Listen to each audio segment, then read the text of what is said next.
Well, good evening, ladies and gentlemen. I'm Bruce McDonald, and this is the Talamanca Review. Still, last time I checked it was, and given that I named it, and given that I do it, I'm just going to say that it is, in fact, the Talamanca Review. So, man, I don't know how to come off like the last month of podcasting or how to maintain that pitch of intensity. That was just like, I don't know, like some kind of gifted thing, just I guess is how I would put it. It was gifted to me. And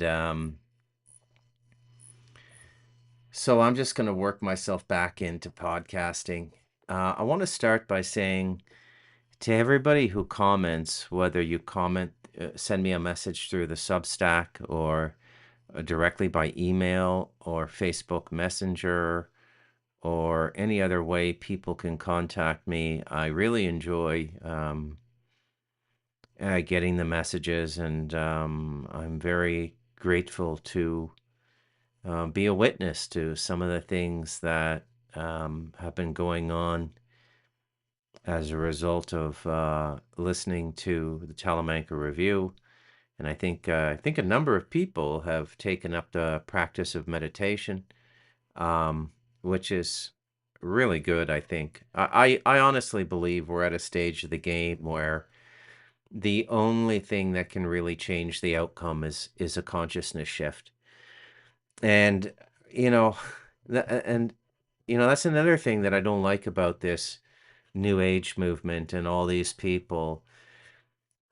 They have sort of tacitly, not directly, but tacitly suggested to people that all of this stuff is just going to happen naturally, that you don't have to do any work, that it's all going to be done for you.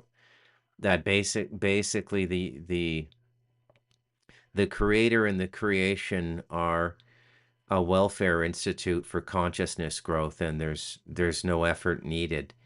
And that is an incredible lie, and that may be one of the most disabling things, and one of the things of the greatest disservice that has been done in the last little while, because it's all work. You get out of consciousness exactly what you put into it, like anything else. But with the added bonus that whatever you put into your consciousness work, you carry forward. Between lives, your next life, and maybe you can cycle out. Um, so again, that's a huge, huge disservice that's been done to us, and the people responsible for that are just horrible people, really horrible. Now, I wanna point out a few things. You know, um,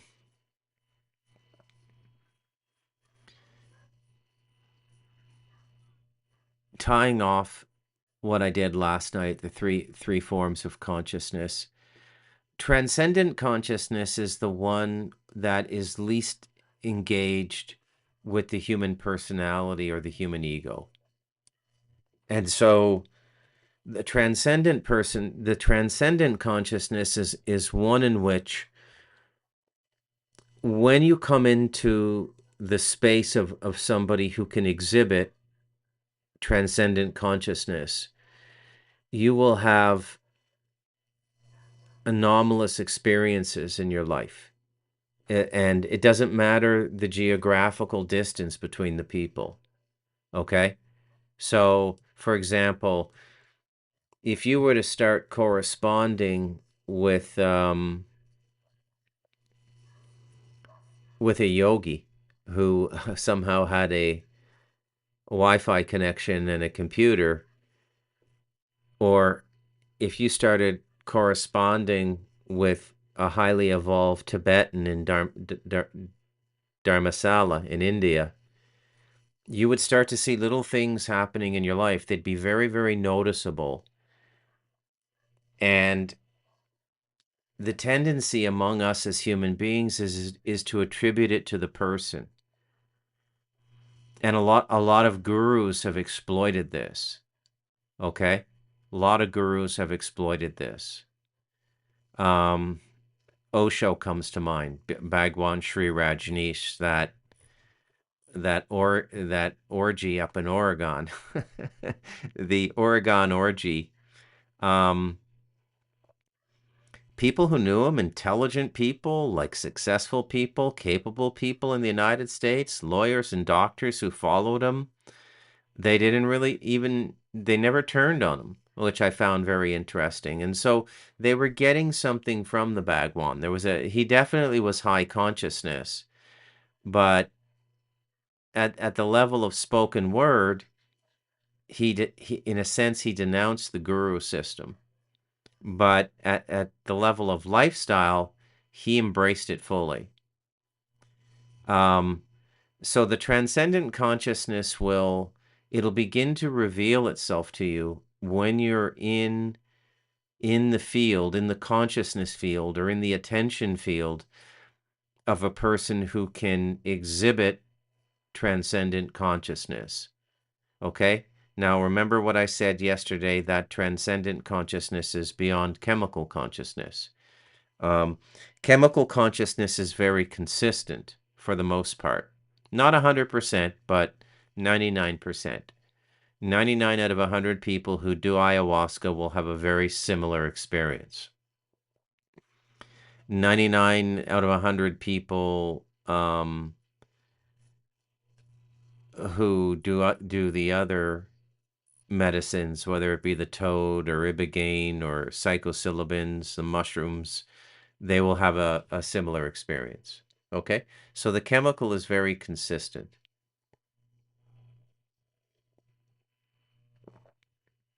Now, so when you can go into transcendent consciousness, the universe and agents of, I don't want to say universe, that's one of those cold words like source. I don't like it. I just caught myself there. When you go into transcendent consciousness, the creation and the creator will use you. Okay? You'll use it. It's like you're a cell tower that lights up, and suddenly a signal can go through you. And it has nothing to do with the intelligence or the personality of the individual. You'll notice things tighten up on your timeline. You'll notice coincidences, synchronicities, which is a meaningful coincidence. Um, and then it just gets even crazier from there. You'll start to concatenate, which means to combine in a chain or a link in sequence. You'll begin to concatenate synchronicities that expound on each other. And that when that happens, everything just gets really freaky. And you know, I've given you like a lot of examples on the Talamanca Review of transcendent consciousness, and it's not just reserved to the high spiritual paths, the robes, the beads, and the beards. Okay, many of the tribes had it as well, and their transcendent consciousness came, for lack of a better way of saying it, through the soles of their feet. Okay, through their profound connection with the earth. And I have done a number of podcasts on land and man, and how when you connect with land, the land will speak to you. It'll literally speak to you. Like I've told you before, if I have someone up here and I start to see a lot of snakes, I immediately tune in and I look at the person spiritually, figure out what's going on, and they either have to change or they have to go, because right away when somebody comes up here with things attached to them, they manifest very, very quickly. And it's all through the nature here. It's all just the spiders, the snakes, the scorpions. And how did I figure this out? Just by being observant. I mean, I can be up here for a year or 2 years not see a single scorpion, not see a single spider, not see a single snake.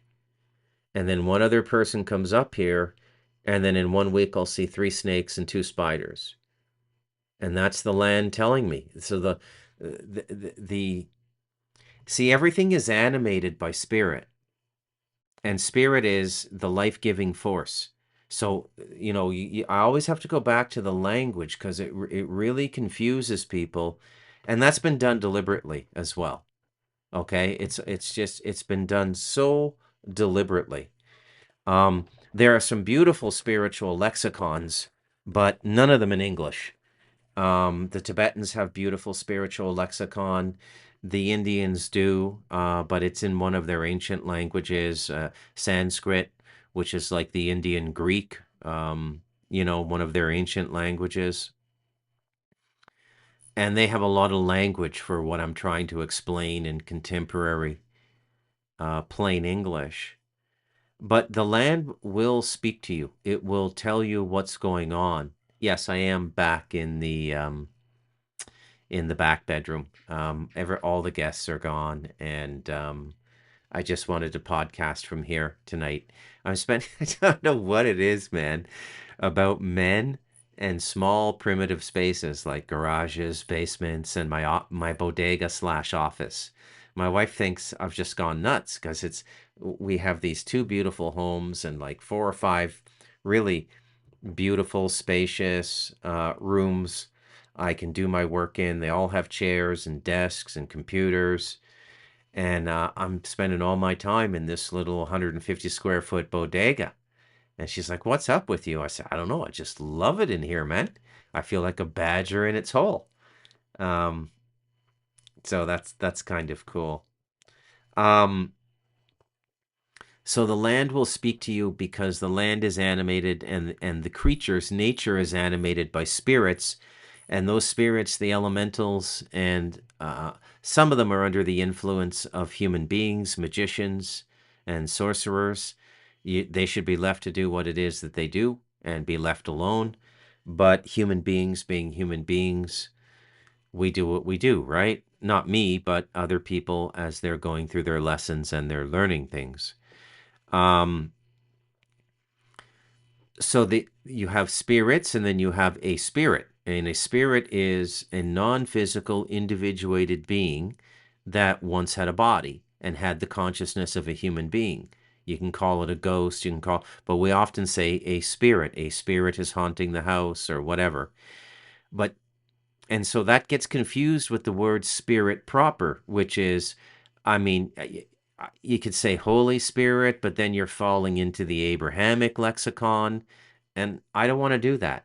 Call me a language snob, call me whatever you want. If I got to own the language, because what I'm saying is important. It's actually really important for the time we're in. Okay? Doesn't matter that I've only got, 400 or 500 listeners or viewers. Doesn't matter. Okay? Um, that's almost like at this stage a badge of honor, and I don't want to go too big. I like this little satsang we've created, me and you guys, my listeners. And a satsang is a spiritual communion, okay? A spiritual community. Let me just look that up. Because I'm all about the words, right? Satsang definition: a spiritual discourse or sacred gathering. Yes, the latter. It's a sacred gathering, okay? And I like that. And again, that doesn't make me a guru or you guys students. We're all the same. I get some of the messages. I mean, I would like to read some of them to you, but I don't want to invade the people's privacy, even though maybe I could do it without saying their name. But I've had some pretty dramatic engagements with people as a result of them listening to the Talamanca Review. And here I'm referring to off-air engagements with people. And some people have attributed healings to me and clearing out their houses and helping them with various psychic attacks and stuff like that. It's not me. And I'm going to destroy the guru myth right now, okay? It's what we talk about, how we talk about it, and how we interact with each other on the Talamanca Review. We're all collectively doing it, okay? No more of this guru bullshit. It produces people like Bhagwan Sri Rajneesh, people like Andrew Bartzis, people like these Gaia personalities, the New Age subscriber network. I don't want anything to do with it. I firmly believe that all spiritual discourse, all communication about spiritual matters between human beings should be done sincerely and with no commerce. Now, that said, if you've subscribed to the Talamanca Review, thank you. I'll use your money, and but I'm gonna do it for free. So that is an act of compassion on your part to subscribe. Okay, I'm not asking anyone to subscribe. The most you might get subscribing is if you subscribe and send me an email, I'll send you the Kindle versions of the last 3 books, or 4. I'll throw in the Galactic Historian as well. And that's about the only thing I'll do. But everybody's getting the same content. I'm not doing any of this Patreon nonsense, any of this firewall nonsense, or any of that stuff. I'm just not going to do it. And the reason I'm not going to do it is we've created a sacred gathering. And I know because of what I'm hearing back from listeners. And it's the energy we create together. Okay? You listening, me talking, and us talking in between shows in email and messaging systems. Okay? And being sincere. And a lot of you have started meditating. And it's not easy in the beginning. If you can do a 20, 30-minute sitting, you're doing well. It takes a while to get up to an hour or 2 hours in one sitting, but you'll get there. Don't worry about it. And it comes and goes. Like I went down to like 30, 35 minutes a day all through Easter because I had eight 15-year-olds here. It drove me crazy. Little bastards, right? And and they used up all my really good 3-ply toilet paper, and we haven't been to town, so now I have to basically use this sandpaper horse shit. It drives me crazy. You see, because there's no convenience up here. There's no 7-Eleven you can run to. Hey, honey, I'm going to the store for a Coke and a cupcake. Okay, I'll be back in 10. There's none of that up here. You only have what you have to eat. You only have the supplies you have until the next time you go to town and restock. So the little bastards used up like 7 rolls of like my this is a thing with my wife, like the best toilet paper money can buy, like 3-ply. I mean, you could sleep on this. It's like, so soft and all gone. And the shit I'm using now is just this sandpaper, and it's just don't get me started, man. But and they ate me out of house and home, right? All the good food's gone from the fridge. And but they're kids, right? I'm an adult. I'm supposed to take care of kids. The only thing I'm saying now is there's no convenience up here. So you until we go to town, and I'm still waiting for my car to get certified because you have to get your car recertified once a year over here. It's called a Retive, and so I haven't gone to town. And the mechanic he took Semana Santa Easter week off as well. So I'm in this big twilight zone right now with sandpaper, toilet paper, and rice and beans, and so on and so forth. But there you go. So it's kind of a satsang that we've achieved. And it's been made known to me that I have a very positive effect on people struggling with addiction. And I think it's because of what I shared in The Devil in Us and growing up in an AA home. Um, I have a very good effect and a good influence on people who are, let's say, psychically bothered. Low level stuff. We're not talking about Beelzebub or Azarel or Samael or any of the big powerful demons. We're talking about just nefarious spirits, low-level stuff, grays, and disincarnate humans and stuff like that. So all of this makes me feel very, very good. Now, how do I know that we've created satsang and we've created transcendent energy on the Talamanca Review? Well, a lot of it's the timing, okay? I'm not doing this on purpose. Like I don't have an idea in my head. I at a certain time every day, I sit in front of one of my computers. I have two with these Blue Yeti microphones, and I podcast. And for the most part, 99% of the time, I podcast off the top of my head. And that's kind of amazing, actually. That's just, I think, a talent or a skill I was born with in this lifetime. Okay, not everybody can do it, and I'm very happy that I can do that, and I can keep people entertained and engaged. Very, very flattering that I can do that. But I sent out a note as soon as I realized it. Um, The very last installment of The Womb Inseminated by Solomon was on the first day of the 2025 Passover. And the 2025 Passover was, last I heard, I haven't verified this, was to be the Passover that they do the red heifer ritual, which they haven't done in 2,500 years. It's only done at the commencement of the building of the third temple, of the temple. I shouldn't say the third temple, the building of the temple.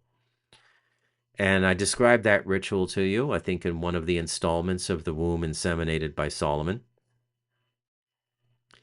And so that was a coincidence in timing, but there are no coincidences. That was just the super intelligence, the spirit just sort of moving me like a puppet down here. Okay? Because there's really no consciousness on my part. Okay? And I will also add, be very careful of people in the spiritual space who act in that manner. Okay? Like, I'm doing this, no matter what it is. Reiki healing, uh, uh, astrological readings, no matter, just be very, I'm not going to say any more than that tonight, okay? But just as a general caution, be very careful around those people. Very careful. And most of them go bad. Not so much the astrologers, okay, because that's sort of a neutral field, a pseudoscience, if you will, right? I only say pseudoscience because it doesn't measure up to the rigors of definition of science in 2025, but it's fairly well structured and it takes a while to learn all that stuff. So, you know, and I know a lot of you who listen to me also listen to Robert Phoenix. So I don't want to crap on astrology or anything like that. But again, this is why I go out of my way to create a language through the Talamanca Review that we can communicate with each other. Have you ever noticed how much time I spend defining stuff? It's almost like we're building a language on the Talamanca Review, a language by which we communicate with each other. So, yeah. So be very careful of the people who operate in that space. And that's not transcendent consciousness, that's chemical consciousness. Okay? And remember when I did that podcast, I said that in chemical consciousness, I think I said this in The Womb Inseminated by Solomon, but I said you can put like this sort of mathematical approach to cosmology into chemical consciousness as well. Okay? But transcendent consciousness is where things just happen through you.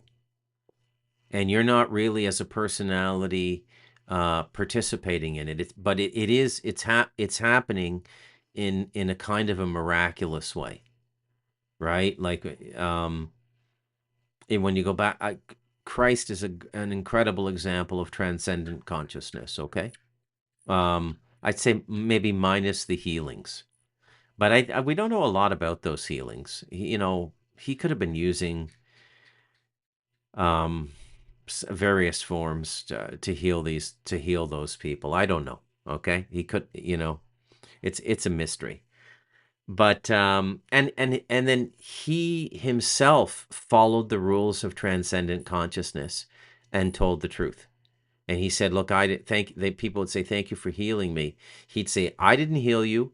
Your own faith healed you." And or I didn't heal you. My Father in heaven healed you.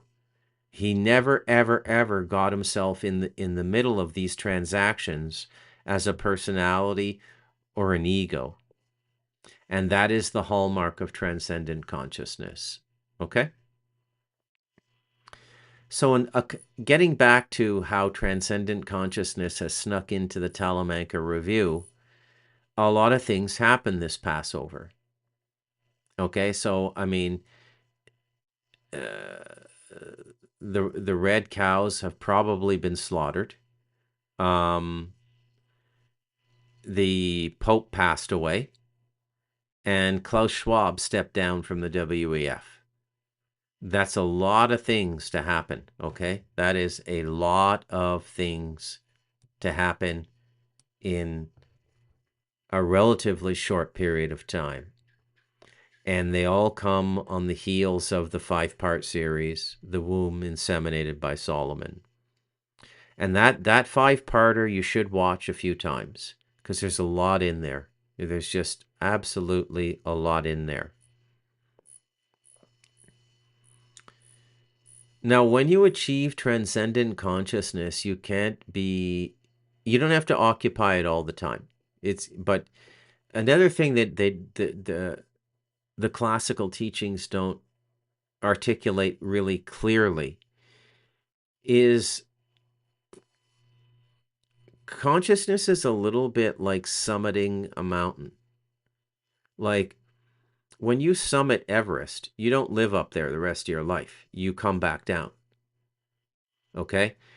When you achieve transcendent consciousness, the at various stages in your life, the world will pull you back down. Now, certain people can maintain it, but I mean, you have to choose a very deliberate lifestyle, and you have to get into guru living. Okay, you have to have people cooking your meals for you. You have to have no work to do. You have to have sort of all day to meditate and that sort of thing. Which, quite frankly, I find that a bit decadent. Like part of me is glad it exists, like the monastic system in Taoism and Buddhism and Vedic yoga. I'm glad the lineages exist and everything, okay? But another part of me is like, I don't know, it just doesn't seem right. You know, that you should be able to bring everything into one life. The experience of transcendent consciousness, a deep, rich spiritual life. Um,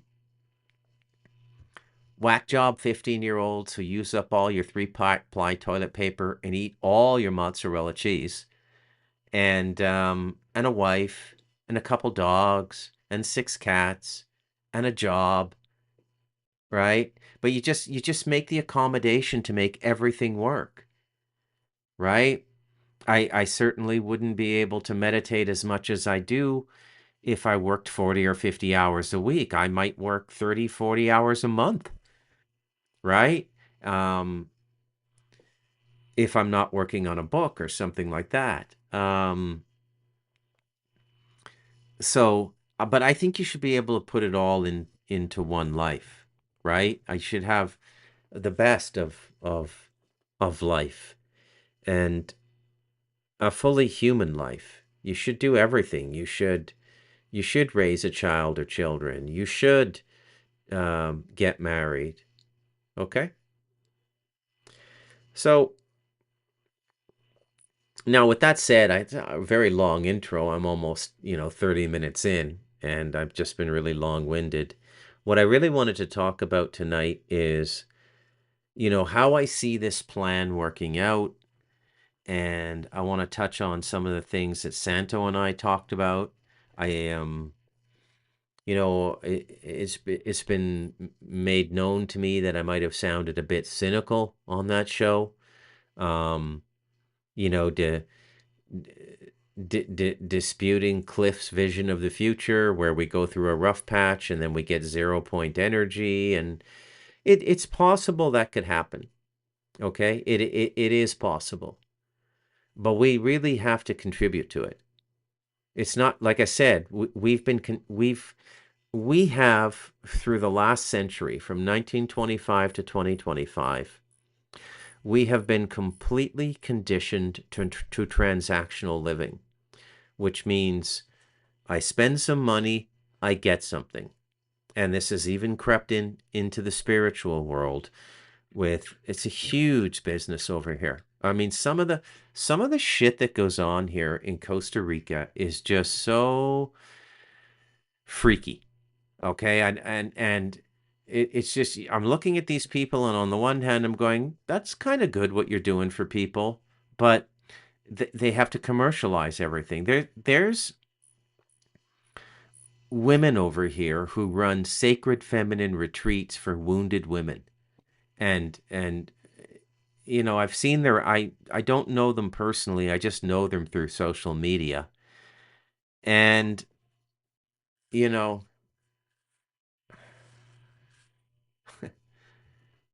just got one of those messages I was talking about. Um, and I'm thinking, on the one hand, okay, great, you're healing women, but why are women so damaged? Are they partly responsible?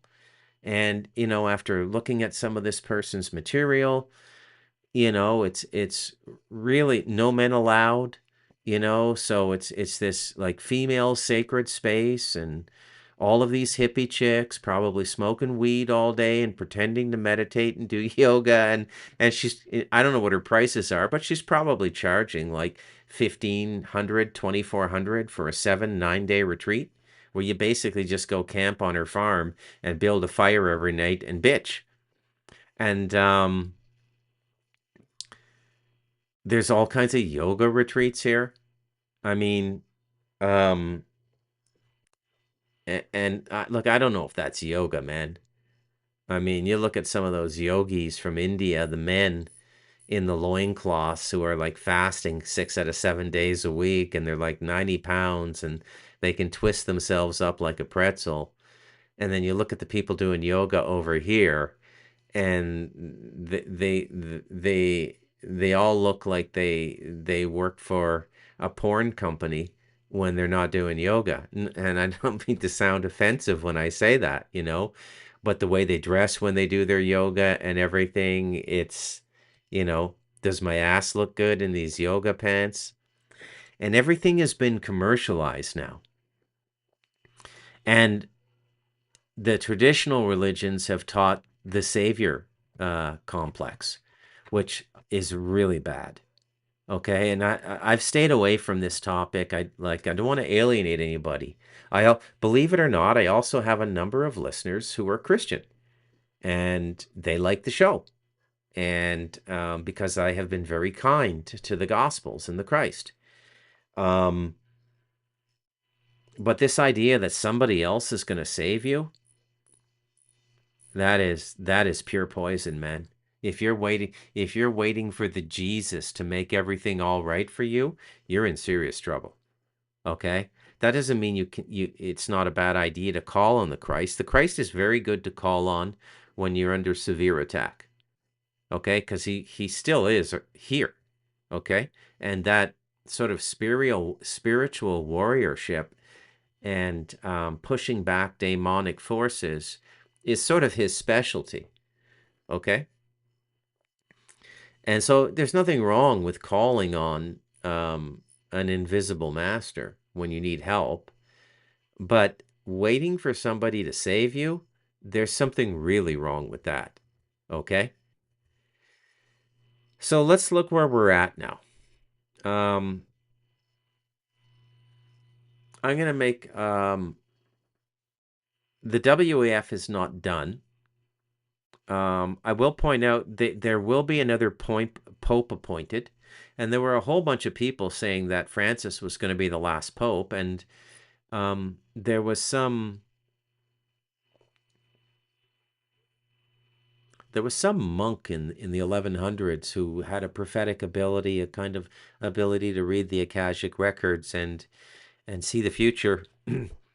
And he named all the popes, and I think he also named Francis as the last as well.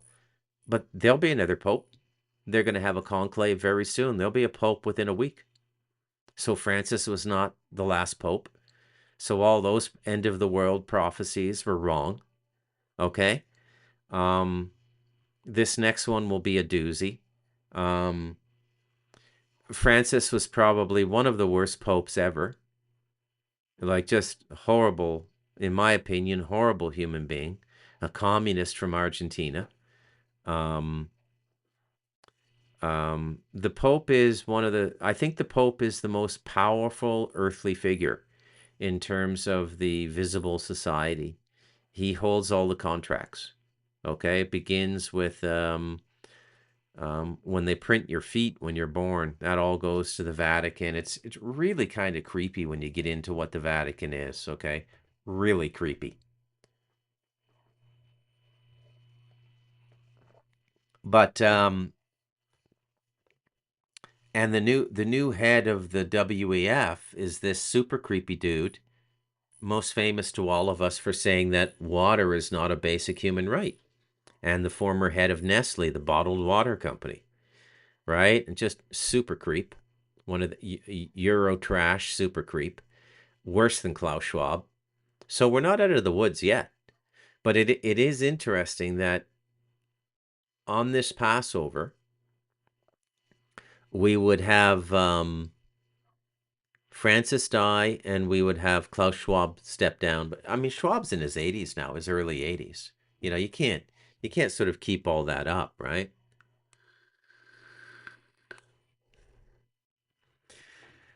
2025 will continue, I think, to be a very turbulent year.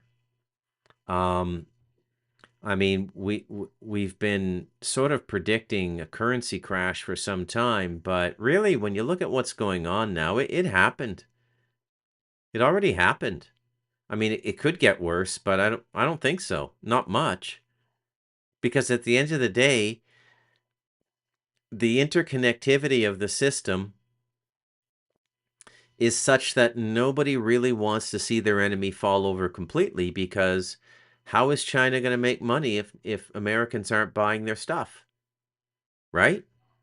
And how are American corporate elite going to get more billions if the Chinese aren't building it for them? It like the whole world is sort of interconnected now. And so when I say the crash already happened, I think 2007 was the crash, and I think you're living the consequences now. And I think the consequences are being felt most by millennials and Gen Z who cannot buy a home. You cannot. How are you going to buy a home? Let's take Toronto, for example, my hometown. I'm born in Ottawa, but I lived in Toronto most of my Canadian life. How are you going to buy a home in a city where the average income is 50 or 60,000, let's say 50 for the simpler math, and the average home price is about $1 million? How are you going to buy a home?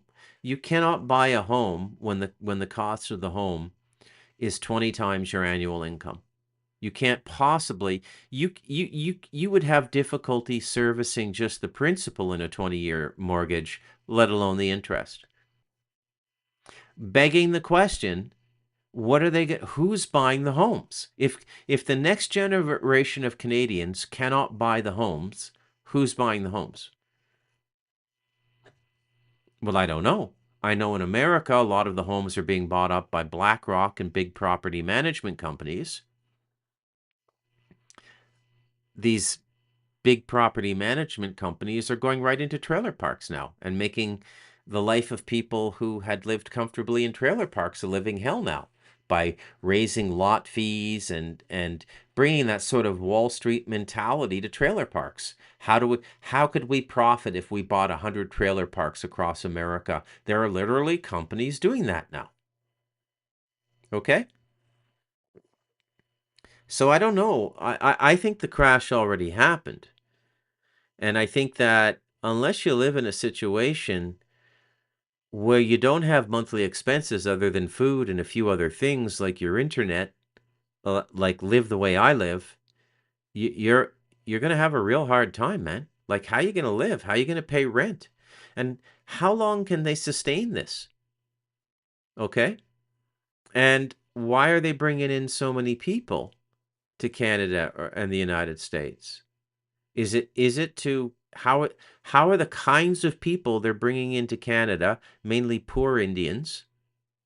Okay, so people from India who come from a lower caste, no offense, they're good people, and Central Americans coming into the United States.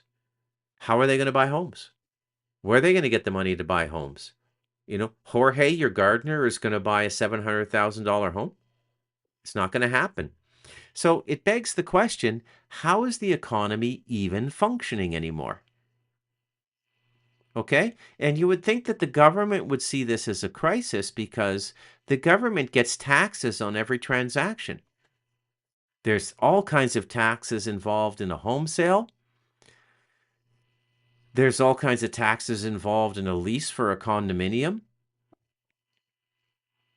So the government's losing money too because they're not making their usual amount of tax money.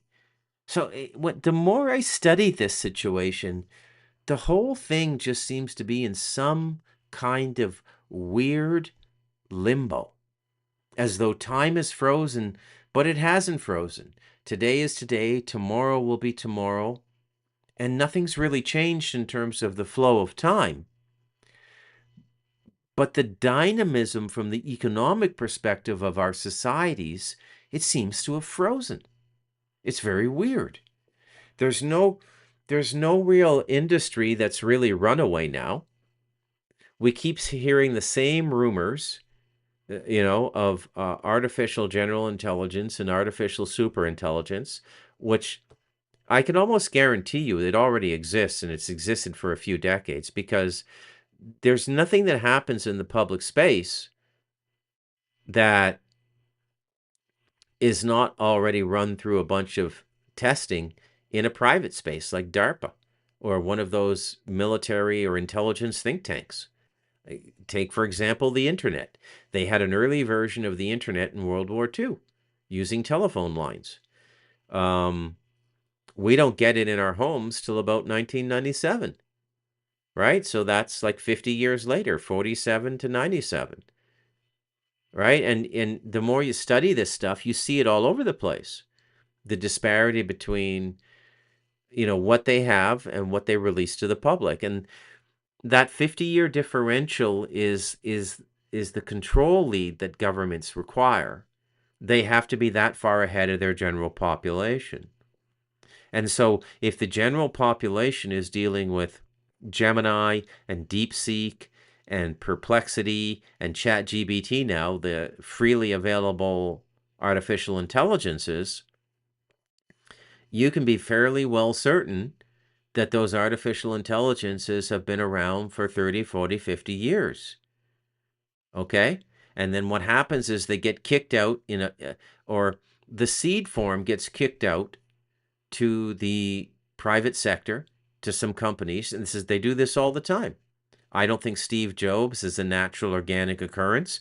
But I could be wrong about Jobs, but I don't think he is. And we all know now that Bill Gates is not an organic occurrence. You can see the bloodlines.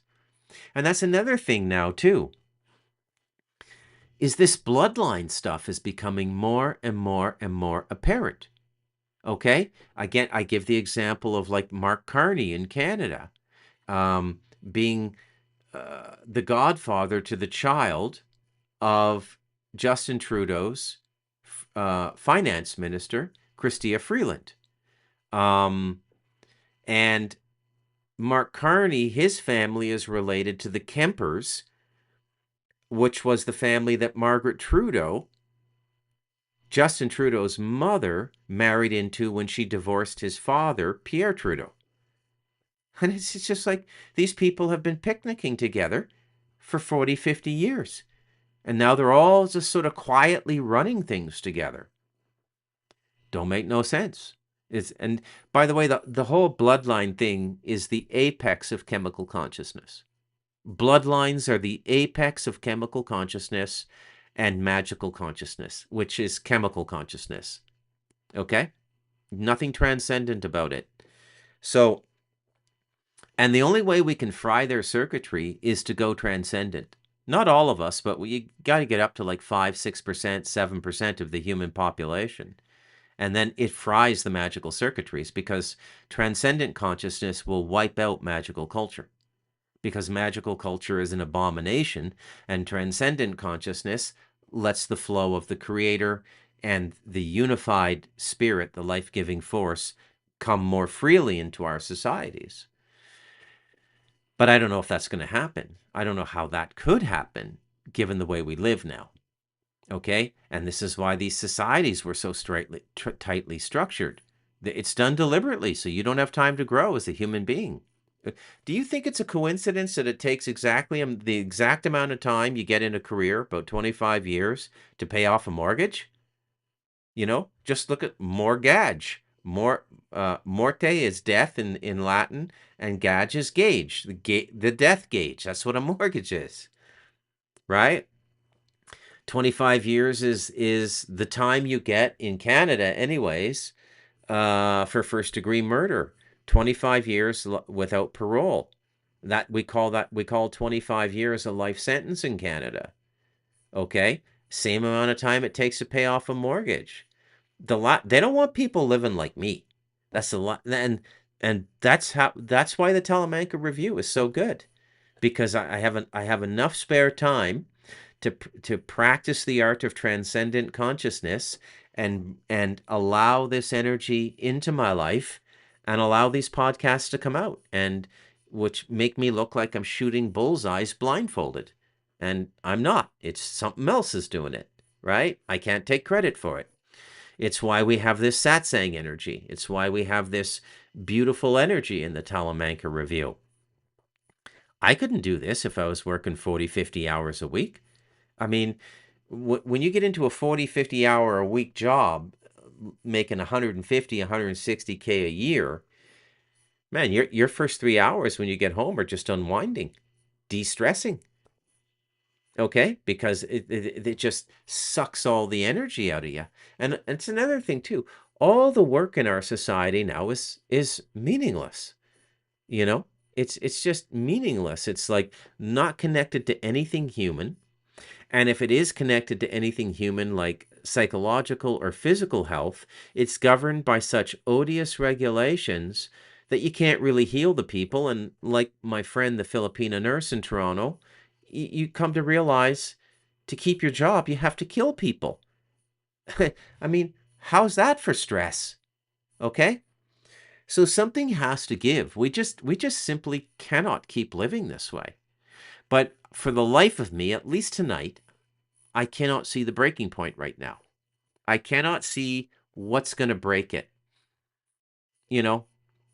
And this is why I can't readily jump into the optimism that Cliff's webbots have revealed to him and his linguistic gatherings from the web.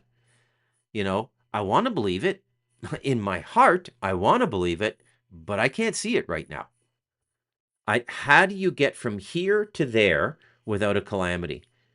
I know how I got from there to here. I left everything, came to the rainforest, built an earthbag house, and started working remotely and writing books and making a little bit of money doing that. And, you know, I'm trying a few businesses up here. First business I tried went belly up. And you know why? Nord Stream 2. The German company I was selling my Abaca to, which, by the way, was bringing another 20, 25,000 US a year into my pocket, gone, because the German economy got wiped out by Joe Biden and his CIA blowing up the Nord Stream 2 pipeline. How is the European economy going to come back? Right? A lot of things to contemplate, a lot of things to think about. We'll call this Questions, No Answers is the title of tonight's podcast. We'll see if the answers come through the satsang energy, the sacred gathering energy, and the transcendent energy we have on this podcast now. We'll see if over the rest of the week the answers come. And they very well may. Okay? But it's mainly been about questions tonight. So questions, not answers. I'm Bruce McDonald, and this has been the Talamanca Review.